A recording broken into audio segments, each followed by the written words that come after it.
Well, a couple things. First, it's certainly within our jurisdiction if we had a foreign firm that was using the essentially stolen data of tens of millions of Americans to target them in a political campaign.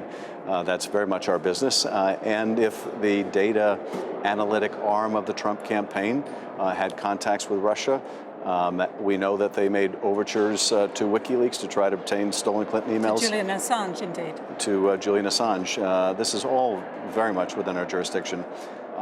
In terms of Mr. Nix, I have serious questions about the truthfulness of his testimony. If Cambridge Analytica brought on this researcher and did so for the purpose of illegally acquiring data on tens of millions of Americans in a way that they could not have either afforded or gotten with the kind of haste that they needed, we need to know about it. Are you fearful that he might have perjured himself in his appearance before your committee? There are certainly statements that he made during his testimony that are inconsistent with the reports that we're hearing from the whistleblower, and we've invited Mr. Wiley to come and testify before our committee. He has accepted that invitation. Do you need Alexander Nix to come back as well? We should have him come back, and what's more, we'll need to look at the information as we learn it to determine whether he was telling the truth when he testified before our committee already. I mean, in his comments, he says, look, the Democrats, it's all about sour grapes, that they basically want to decertify the results of the election because they're sore losers. What's your response to that? Well, this is basically the president's narrative that he wants to tell. Our intelligence community tells a very different story. We know what the Russians did.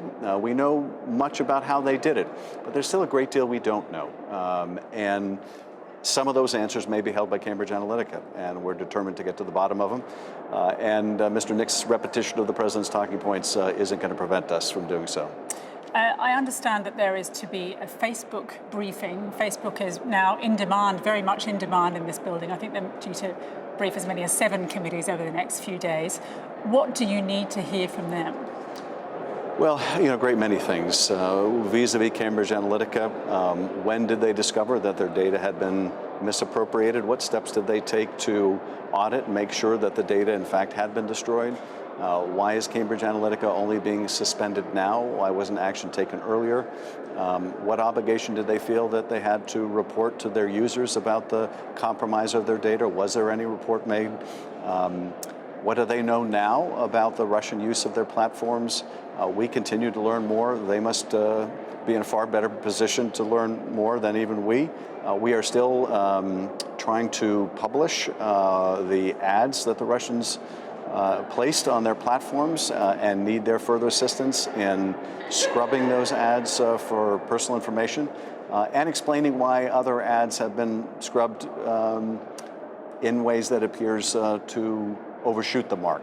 I mean, disappearing evidence, as you describe, there's means, as we understand it from Cambridge Analytica and from Alexander Nix, of trying to kind of appear and seamlessly, if you like, flood the internet with messaging that's unattributable, that's untrackable. I mean, it really feels like the dark arts are kind of permeating the democratic world at the moment. How do you even begin to stem that? Well, it's certainly true, and to see the good reporting that you've done with Alexander Nix talking about how they can inject things into the bloodstream, they can create these fake pages and whatnot. He's basically describing the Russian active measures campaign on social media. There were Facebook embeds in Cambridge Analytica. We need to find out how much they knew. Were they aware that Facebook data was being used? But also, we need to expose not just what the Russians did, but what firms like Cambridge Analytica did, so that consumers of information, users of these social media platforms can understand just how much misinformation and propaganda is out there. As Nix would explain to your undercover crew, the key is for them to hide their hand. And not to reveal that it's propaganda, because people do ask once it's discovered it's propaganda, okay, who's paying for that propaganda? Yes, the dark arts have arrived in full force online, and they need to be ferreted out.